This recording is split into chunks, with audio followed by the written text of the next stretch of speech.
선포된 하나님 말씀은 사무엘상 3장 1절에서 18절까지입니다. 한 절씩 번갈아 읽읍시다. 아이 사무엘이 엘리 앞에서 여호와를 섬길 때에는 여호와의 말씀이 희귀하여 이상이 흔히 보이지 않았더라.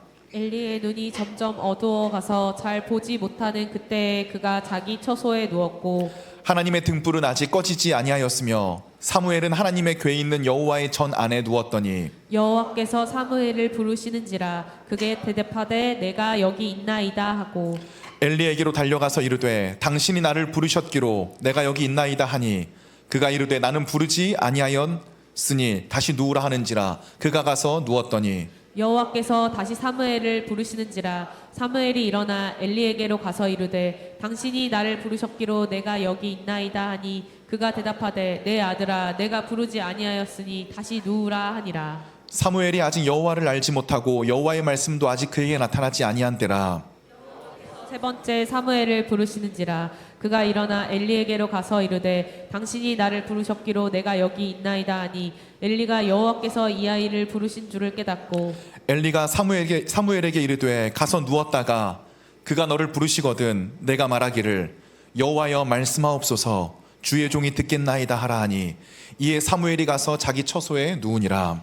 여호와께서 임하여 서서 전과 같이 사무엘아 사무엘아 부르시는지라 사무엘이 이르되 말씀하옵소서 주의 종이 듣겠나이다 하니 여호와께서 사무엘에게 이르시되 보라 내가 이스라엘 중에 한 일을 행하리니 그것을 듣는 자마다 두 귀가 울리리라. 내가 엘리의 집에 대하여 말한 것을 처음부터 끝까지 그날에 그에게 다 이르리라. 내가 그의 집을 영원토록 심판하겠다고 그에게 말한 것은 그가 아는 죄악 때문이니 이는 그가 자기의 아들들이 저주를 자청하되 금하지 아니하였음이니라. 그러므로 내가 엘리의 집에 대하여 맹세하기를 엘리 집의 죄악은 제물로나 예물로나 영원히 속죄함을 받지 못하리라 하였노라 하셨더라. 사무엘이 아침까지 누웠다가 여호와의 집의 문을 열었으나 그 이상을 엘리야에게 알게 하기를 두려워하더니 엘리가 사무엘을 불러 이르되 내 아들 사무엘아 하니 그가 대답하되 내가 여기 있나이다 하니 그가 이르되 내게 무엇을 말씀하셨느냐 청하노니 내게 숨기지 말라.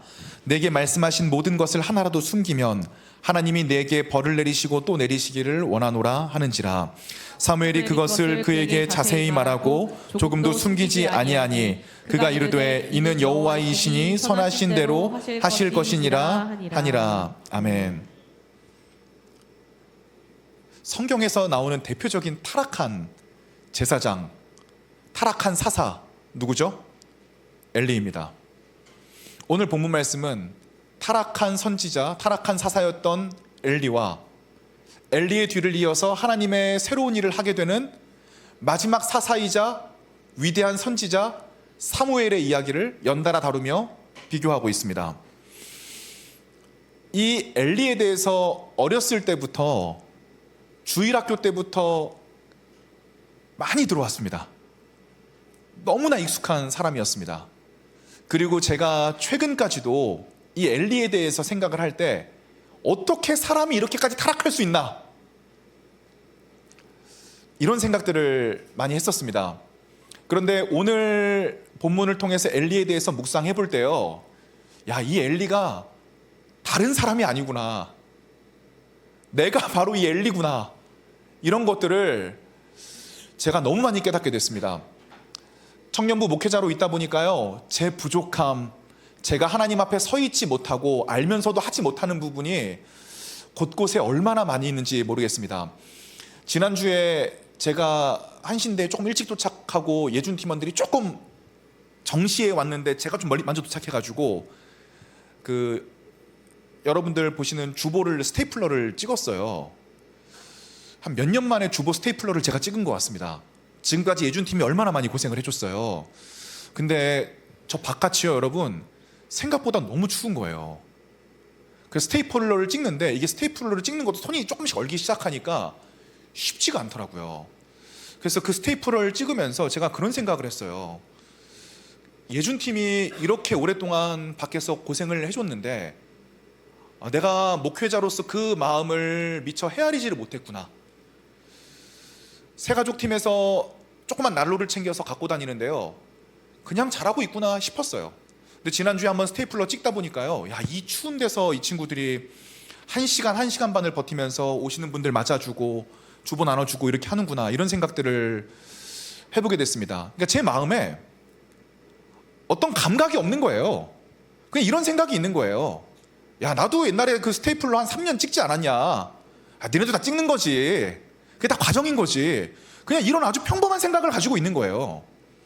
정말 그들의 마음이 어떤지, 거기서 어떤 헌신을 하고 있는지, 이런 것들에 대해서 자세히 생각하고 기도하고 공감하기보다는 그냥 그것을 하나의 일처리 방식으로 생각하는 이 마음이 엘리의 마음이었던 거예요. 또 제가 며칠 전에 좀 부끄러운 고백이 있는데요. 친한 청년이 예배 시간에 좀 눈 감고 있길래 제가 문자 보냈어요. 야, 오늘 눈 감고 있더라? 그랬더니 그 친구가 아니래요. 자기 오늘 울면서 기도했대요. 그래서 제가 어두웠으면 잘못 봤나 봐요. 그러니까 그 친구만 보고 있는 게 아니니까요. 이렇게 눈 감고 기도하는 걸 제가 좀 오해를 했던 것 같더라고요. 그래서 제가 이렇게 제자형 때 만나가지고 깊이 얘기를 하면서 아유, 미안하다, 내가 그 부분에 대해서 내가 네가 눈물 흘리면서 기도하는 거를 모르고 내 딴에는 네가 예배 시간에 조는 것처럼 생각이 되니까 그거를 딱 보고 내가 판단이 돼가지고 이 사람이 어떻게 이럴 수가 있나. 또 이런 마음을 가지고요, 찬양팀하고 얘기를 하는데 어느 날 찬양 인도를 하는데 누가 앞에서 화장을 고치고 있더래요. 그래서 되게 열받았대요. 어떻게 이렇게 찬양하는데 저기 앞에서 화장을 고치고 있나. 그리고 제 경험상 얘기해 줬어요. 아마 화장을 고친 이유가 있을 것이다. 너무 내가 얼굴을 한번 확인해 보고 싶은데 뭐 눈물을 흘렸을 수도 있고요. 이거를 확인하지 않으면 내가 예배를 못 드릴 것 같으니까 얼른 한번 확인하고 이상하니까 살짝 고쳤을 수 있는데 우리가 이제 그 순간을 보고 오해했을 수도 있는 거잖아요. 그러니까 참 이런 섬세한 부분을 헤아리지 못하는 부분들이 이게 엘리 제사장의 모습이구나, 이런 생각들을 하게 됐습니다. 사무엘의 어머니는 한나라는 여인이었습니다. 한나는요, 오랫동안 아이를 낳지 못했습니다. 2800년 전에 여성의 인권이 없던 시절에요, 여성에게 유일한 자신의 정체성을 증명할 수 있는 방법은 아들을 낳는 것이었습니다. 한나는 불임이었으니 자신의 정체성을 집안에 내세울 수가 없었습니다. 그 마음이 너무 무너져 내렸어요. 그래서 하나님의 전에 나와서 눈물로 하나님 앞에 기도합니다. 하나님, 자녀를 주십시오. 엘리 제사장이 지나가다가 그거를 봤습니다. 당시의 여성들은요, 성전에서 입을 열어서 기도하는 것이 조금 예의에 벗어난다는 관념들이 있었던 것 같습니다. 근데 한나가 마음이 너무 아파서 입을 열어서 기도를 하는데 엘리가 그거를 멀리서 보고, 아니, 여자는 여기서 입을 열어서 기도를 못하는데 왜 입을 열고 기도를 하고 있지? 아, 자다가 잠꼬대하고 있구나, 이렇게 오해를 하기 시작했습니다. 그래서 한나에게 가서 여인이여, 집에 가서 자라. 여기는 자는 곳이 아니다. 한나가 억울해했습니다. 그게 아니라 이 종의 마음이 너무나 아파서 기도를 하느라고 너무 슬퍼서 자기도 모르게 입 밖으로 말들이 나왔습니다. 엘리가 그제서야 하나님이 너와 함께 하시고 선대하시기를 바란다, 이런 이야기를 하게 되는 것이죠. 엘리는 하나님 앞에 깨어있지 못했습니다.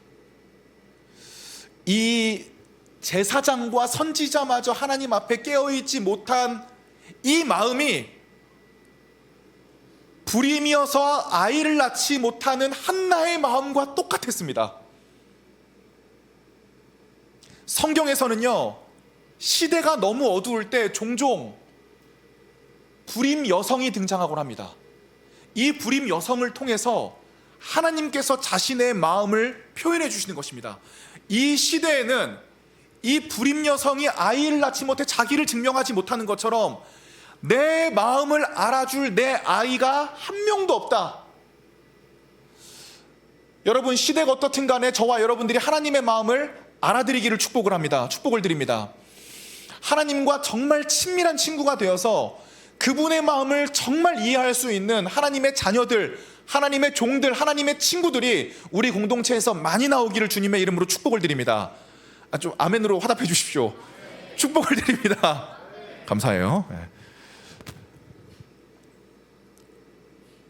한나에게 하나님의 마음이 쏟아졌고 한나는 출산을 했습니다. 한나는 이 아이를 낳지 못하는 애달픈 마음을 하나님께 이야기하는 동안요, 하나님의 마음을 그냥 알아불었어요. 하나님의 마음이 내 마음과 똑같다는 걸 알아불었어. 그래서 되게 이상한 행동을 해요. 그렇게 귀중한 불임에서 극복한 내 아들을 하나님께 드리기로 결정을 합니다. 이 마음이 이해가 되세요? 얼마나 소중한 아들이에요. 자기 꿈이 이루어진 거잖아요. 그런데요, 기도하는 동안요, 내 꿈을 이야기하다가 하나님의 꿈을 알아버린 거예요. 하나님의 마음이 한나에게 부어진 거예요.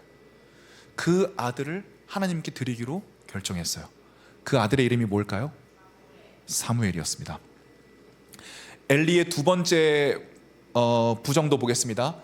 엘리에게는 2명의 자식이 있었습니다. 엘리는 당시 이스라엘에서 가장 높은 지배자 계층에 있었습니다. 당연히 아들들도 제사장들이었고요, 굉장히 큰 힘이 있었습니다. 이 아들들이 2가지 범죄를 밥 먹듯이 했습니다. 하나님의 성전에서 여종들과 잠자리를 하는 일이 반복적으로 벌어졌습니다. 또 하나님께 제물을 드릴 때에 그것을 먼저 하나님께 드리고 제사장들이 나눠 먹어야 되는데, 갈고리를 가져와서 하나님께 아직 드려지지도 않은 고기를 자기가 원하는 만큼 쓸고 가서 그것을 바탕으로 자신들이 먼저 먹고 하나님께 제사를 뒷전해 드리기 시작했습니다. 이것은 율법에 따르면 하나님의 명령을 어기고 하나님의 영광을 망령되게 여기는 굉장히 커다란 죄였습니다. 하나님이요, 한 번에 심판하지 않으시더라고요. 인간에게 항상 기회를 주시더라고요. 오늘 본문에 보니까 사무엘을 통해서 엘리야에게 말씀하세요.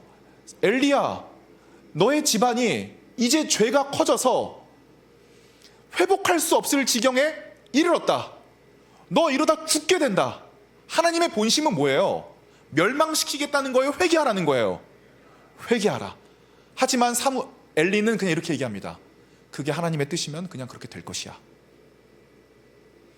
회개를 함으로써 돌이켜서 다시 한번 하나님 앞에 새로운 길을 가야 하는 마음임에도 불구하고 그거는 난 회개할 의지가 없어. 우리 집안이 멸망하더라도 그냥 그건 하나님의 뜻이면 어쩔 수 없는 거야. 그는 자신의 삶과 자녀들에 대해서 철저히 자신의 책무를 지지 않았습니다.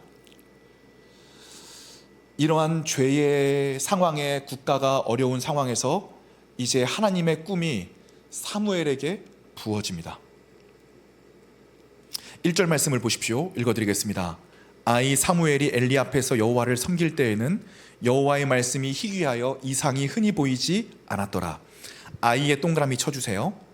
아이의 히브리어 원어는 나아르란 단어입니다. 나아르. 이 나아르는요, 유아에서부터 청년기의 나이를 모두 통합하는 이야기입니다. 그러니까 사무엘이 지금 몇 살인지 정확히 몰라요. 하지만 이스라엘의 역사가였던 요세푸스는 아마 사무엘이 12살쯤 되었을 거라고 생각합니다.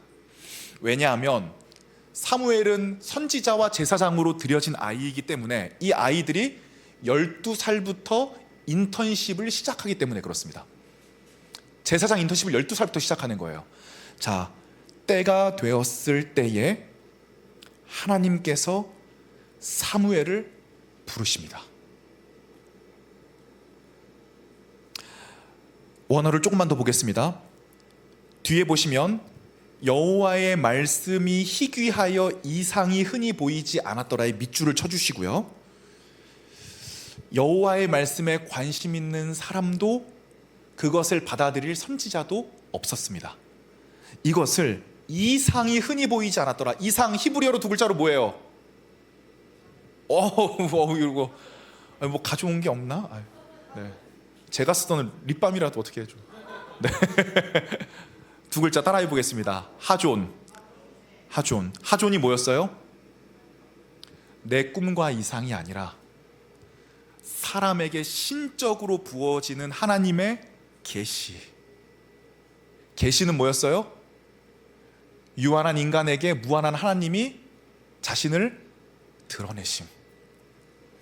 올 한 해 저와 여러분들의 인생에 하존이 넘치기를 원합니다. 내 꿈과 비전 넘치란 얘기 아니에요. 우리의 커리어와 가정들을 통해서 하나님께서 그분의 모습을 우리 가운데 보이시기를 주님의 이름으로 축복을 드립니다. 우리가 하나님과 가까워지는 거예요. 하나님의 마음을 알아들이는 거예요. 그분의 삶이 나의 삶이 되고 나의 삶이 그분의 삶이 되고 나의 마음과 그분의 마음이 그냥 통해버리는 거예요. 이게 하존이에요. 우리의 삶을 통해 하나님께서 계시를 부어주시기를 원해요. 이 계시가 이제 흔히 보이지 않았다는 이야기입니다. 자, 2절 말씀에 보면요, 엘리의 눈이 점점 어두워 갔어요. 잘 보지 못했어요. 뭘 얘기해 주는 거예요? 두 가지 의미가 있습니다. 나이가 많아졌다. 이 나이가 많아짐에 따라 이 사람의 영적 눈과 귀가 닫히고 있다. 3절 말씀 보십시오. 그런데 반대로 2절 3절 지금 대조하고 있는 거예요. 하나님의 등불은 아직 꺼지지 아니하였으며 사무엘은 하나님의 궤에 있는 여호와의 전 안에 누웠다. 시대는 너무 어두웠습니다. 희망이 없어 보였어요. 최고 종교 지도자이자 사사였던 엘리마저 철저히 타락해 버렸습니다. 우리는 이 상황에서 우리 인생의 어두움과 동일한 시대의 아픔을 느낍니다. 그런데 바로 그 다음 절에 하나님의 등불이 아직 꺼지지 않았습니다. 성소에 놓인 7개의 금촛대를 이야기합니다. 7가지의 금촛지, 7가지, 아니 무슨 얘기예요? 가지가 7개로 된 금촛대, 그 출애굽기에 보면 나와요. 성경일동말 곧 읽을 거예요. 이제 그 7 금촛대가 꺼지지 않았습니다. 시대는 어두웠지만 하나님은, 그분의 시선은 꺼지지 않았습니다. 오늘 본문 말씀 준비하다가 군대 때 떠올랐는데요, 제가 1년 3개월 GOP에 있었습니다. GOP에서 가장 어려운 게요, 겨울 근무입니다. 어느 날 밤샘 근무를 나가려고 하는데요, 상황실에서 방송을 해주더라고요. 오늘 외부 날씨가 영하 20도래요. 체감 온도가 마이너스 42도래요. 그래서 오늘 나가는 인원은 한 사람도 빠짐없이 더블백에다가 저희가 옷을 최대한 껴입으면 7겹을 껴있거든요. 7겹을 준비해서 메고 가라는 거예요. 왜 안 입고 갈까요?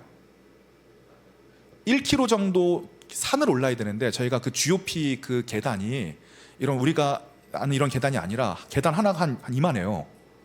그래서 여기 양쪽을 잡고 이렇게 올라가야 되거든요. 그러다 보니까 그 7겹을 입으면 다리가 안 올라가요. 이게 땀나서 올라갈 수도 없고, 그거를 더블백에 매놓고 1km 거리를 산으로 딱 올라가는 거예요. 근데 제가 그날 문을 열고 딱 나오는데, 와, 바람이 제 얼굴을 탁 치는데 저는 살을 애는 추위라는 거를 그때 처음 느껴봤어요. 진짜 바람이 딱 스치니까요, 칼에 베인 것처럼 애리더라고요. 여기가 날카롭게 애려요. 그리고 그날 각자의 근무지로 쫙 올라갔습니다. 거기서 겨울엔 한 7시간 정도 야외에서 버텨야 돼요.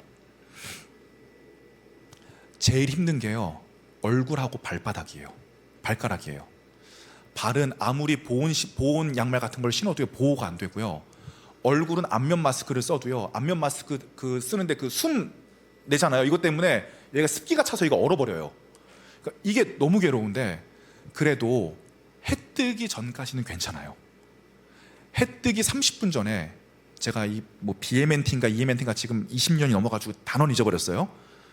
이 해 뜨기 20분 전에 해 뜨기 전에 야외의 상황에 눈이 적응해야 되거든요. 왜냐면 그 상황에 해 뜨는 거를 통해서 이제 북한군이 투입을 하면 저희가 그거를 대처를 빨리 못하니까 그거를 해야 되니까 이렇게 30분 전에 모든 전기를 다 차단시켜 버려요. 그러니까 그나마 있던 전등 같은 것도 다 꺼져 버려요. 그러면 갑자기 엄청난 추위가 몰려와요. 그래서 이때는 나를 그렇게 싫어하던 고참도, 저는 그 근무지에서 최장 10시간 정도 갈굼을 당해봤습니다. 머리끝에서부터 발끝까지 욕먹은 적 있어요. 저를 이등병 때인데 저희 병장이 여기다 이렇게 근무하는 여기 세워놓고 머리끝부터 발끝까지 욕하더라고요. 야 이 개, 너 머리 누가 이따위로 태어나게 했냐? 너 머리카락 이마가 왜 이렇게 넓냐? 미쳤냐? 부터 시작을 해가지고 뭐야 머리 모양이 그런 걸 어떻게 내가 그 다음에 너는 왜 이렇게 콧구멍이 넓냐부터 시작해서 뭐 하여간 뭐 왜 이렇게 이마가 튀어나왔냐? 미쳤냐? 뭐 이러면서 뭘 미쳐 그게 어떻게 해요 그거를. 아무튼 10시간 동안 욕을 먹은 적이 있는데 딱 30분 전에 전기가 차단이 되면 그 욕하던 고참들도 본인이 너무 추워. 그러니까 욕을 할 수 있는 힘을 잃고 그냥 이런 데 앉아서 야 간부들 오나 잘 봐라 그러면서 이렇게 덜덜덜덜. 너무 신기한 게요, 저 산 끝에서 해가 탁 뜨자마자 언제 그랬냐는 듯이 순간적으로 그 추위가 딱 깨지고 아 오늘 하루도 근무가 끝났구나.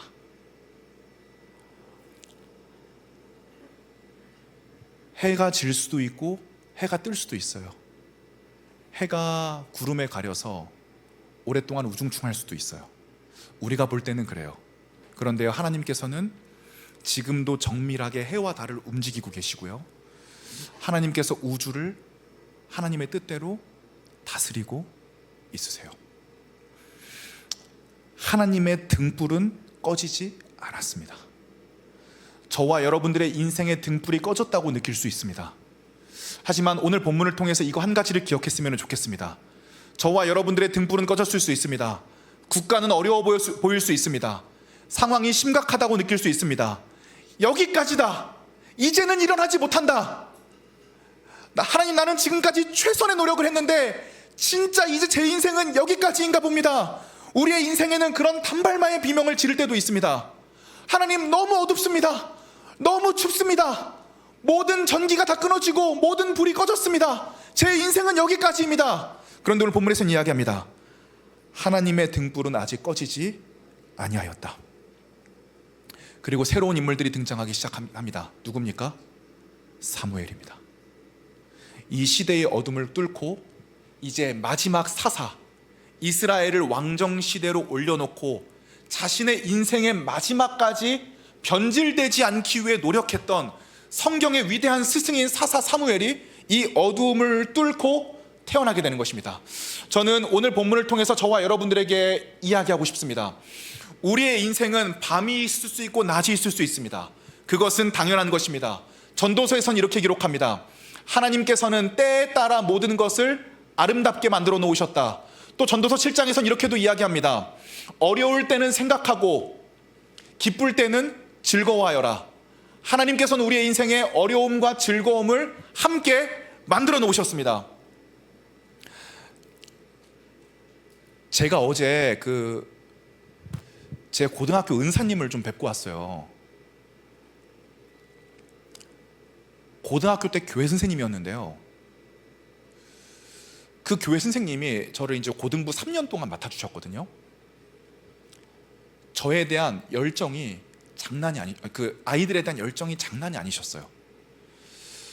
지금 돌아보면요, 그 선생님 그때 33살이었어요. 33살 한번 손 들어보세요. 그런데요, 그래요. 그분께서 33살이시네요. 네. 그런데 저희 반이 한 10명 정도 됐거든요. 다 남자애들이었어요. 다 말 더럽게 안 듣는 애들. 근데요, 시험 딱 끝나면요, 시험 끝나는 날 저희 10명 다 불러요. 그리고 PC방으로 데려갑니다. 그래서 스타크래프트를 같이 해요. 선생님 잘할까요? 못할까요? 더럽게 못해요. 게임 못하는 사람이에요. 근데 우리랑 같이 가준 거예요. 음료수도 하나씩 쫙 돌려줘요. 야, 중학교 때 그 PC방에서 음료수를 먹을 수 있다는 것은 저희에게는 엄청난 행복이었습니다. 끝나고 갈비집이 있어요.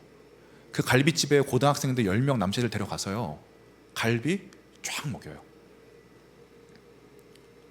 한 예만 말씀드린 거예요. 3년 동안 우리에 대한 마음이 선생님이 이 정도셨어요. 저는 고등학교를 졸업하고 저희 교회가 개척되느라 저희 교회로 왔어요. 저희 교회에 왔을 때는 오래 계셨던 사역자분들도 안 계시고 제 인생의 커다란 스승이라고 할 만한 분들은 그렇게 많지는 않았어요. 제 마음속에는 항상 그분이 제 신앙의 마지막 스승이었어요. 근데 그분하고 연락이 돼서 어제 결혼할 분하고 같이 집으로 초청받아서 가서 식사를 하는데 사모님을 20년 만에 뵌 거, 20 몇 년 만에 뵌 거예요. 그때 저희 선생님이 얼마나 열정적으로 사역을 하시면 그때는 그랬어요. 그때는 그랬어. 식당에서 공과 공부를 하다가 그 목장 모임 같은 거 하는 거예요. 공과 공부를 하다가 저쪽에서 사모님이 아이를 업고 이렇게 식당으로 들어오셔요. 그럼 우리가 눈치를 봐요. 왜냐면 선생님 마음이 사역할 때는 하나님 앞에 하는 것이기 때문에 가족보다 하나님이 먼저다. 지금 이해 안 되죠? 그땐 그랬지. 그땐 그랬어요. 그땐 그런 게 있었다고요. 그러니까 막 애들이 눈치를 봐요. 이제 사모님이랑 애기 들어오셨는데 선생님 이게 좀 눈길이라도 한번 안 줘요. 물론 그것 때문에 지금 많이 후회하신대요. 많이 이제 설 자리를 잃으셨대요. 지금 가정에서. 지금은 가정에 더 잘해야 됩니다. 선생님의 마음이 그랬어요. 모든 행사 얼마나 열정적으로 하시고 우리를 위해서 얼마나 헌신하시고.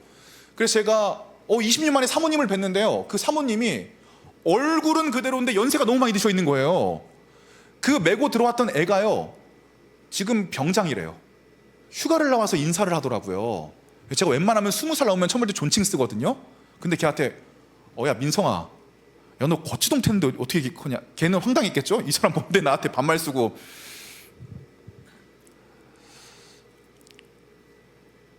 그래서 이제 선생님 얘기도 듣고 제 얘기도 하는데 제가 이런 얘기 한 거예요. 제가 20대 때 진짜 어려웠어요. 어려운 얘기를 쫙 했더니 이제 사모님이 그 얘기를 듣다가 갑자기 막 눈물을 흘리시는 거예요. 제가 죄송합니다. 무슨 얘기 드리려고 하는 거냐면요, 인생에는요, 그리고 사모님 이런 얘기 하시는 거예요. 하나님께서 전도사님의 그 어려운 시간들을 통해서 전도사님을 준비시키셨나 봐요. 맞아요. 그 시간들을 통해 많이 배웠어요. 우리 인생에는요, 좋은 때도 있는가 하면 어려운 때도 있어요. 그런데 그건 사실 우리 기준이에요. 우리가 볼 때 좋아 보이는 거고 우리가 볼 때 안 좋아 보이는 거예요. 시대는 어두워 보일지 몰라도, 우리의 인생은 어두워 보일지 몰라도 하나님의 등불은 꺼지지 않았습니다. 하나님을 신뢰해야 됩니다. 우리의 마음 가장 깊숙한 곳에 있는 영혼의 틈, 하나님이라는 퍼즐이 아니면 그 어떤 세상적인 것들로도 어떤 신앙으로도 채울 수 없는 하나님의 존재만 들어가는 내 마음의 그 퍼즐을 하나님으로만 채울 수 있도록 우리의 인생을 단련시켜 나아가고 있습니다. 하나님의 등불은 꺼지지 않았고 사무엘은 하나님의 궤에 있는 여호와의 전 안에 누워 있었습니다.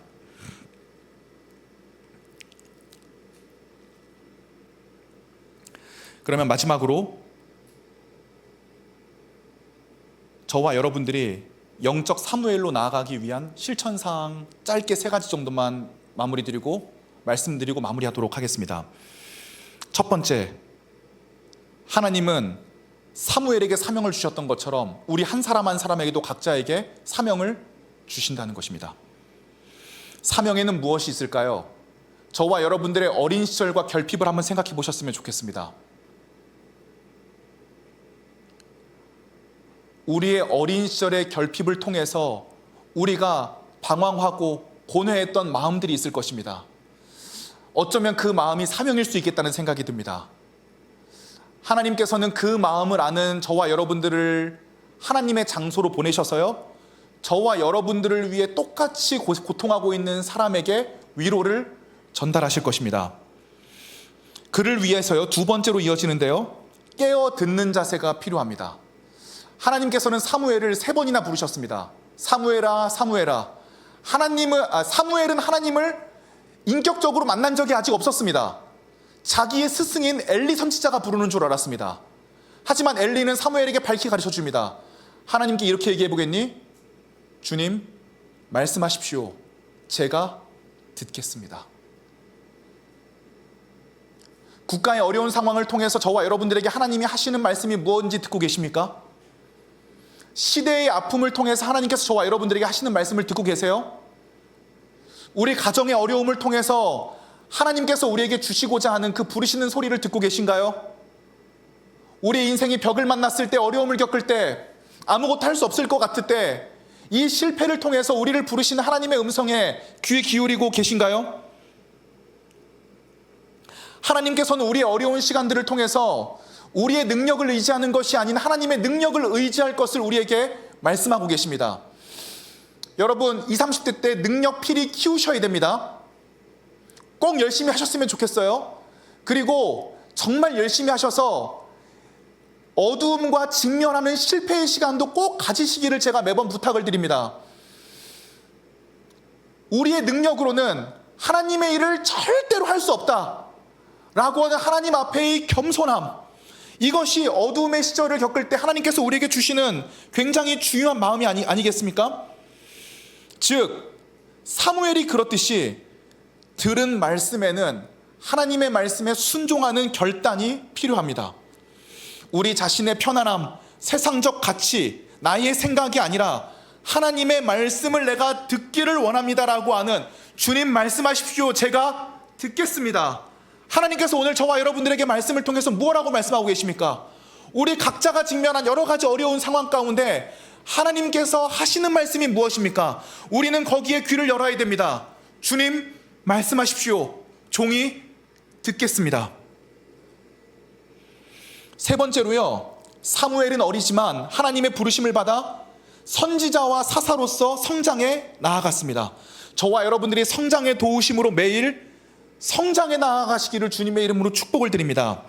말씀과 기도로 우리의 영적 근육을 단련시키고요, 쓰임받기에 합당한 그릇으로 빚어져 나아가야 됩니다. 아브라함은 자신의 영적 그릇이 닦여지는 데에 40년이 걸렸습니다.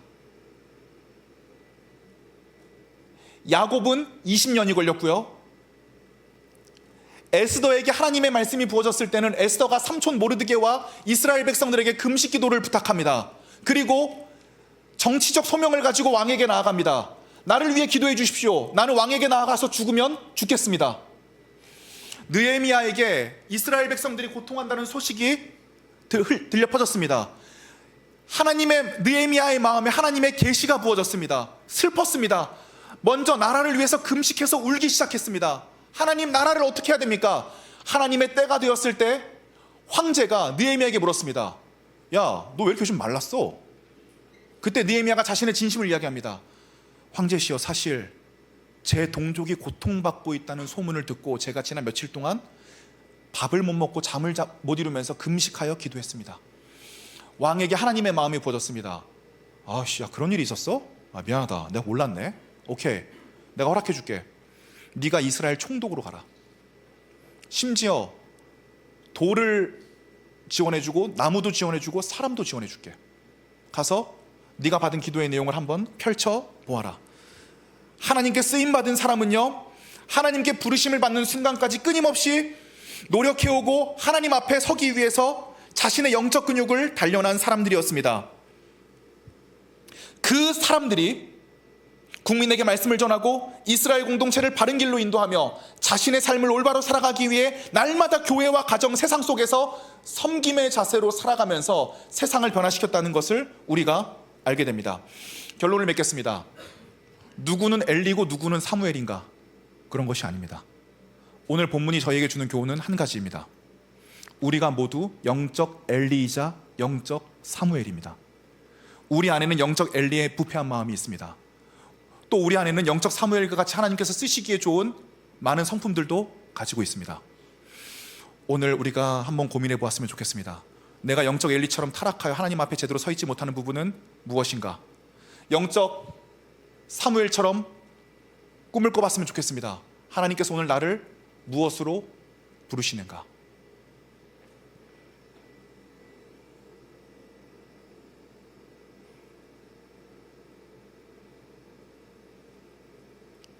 우리는 하나님의 음성을 예민하게 듣고 말씀하옵소서, 주님의 종이 듣겠나이다라는 믿음으로 화답해야 됩니다. 그리할 때 우리가 발디는 모든 영역에서 하나님께서 주시는 새날이 밝아오며 세상의 빛과 소금으로 쓰임 받을 것을 주님의 이름으로 축복을 드리겠습니다. 우리 함께 이 찬양 불렀으면 좋겠습니다. 낮엔 해처럼 밤엔 달처럼.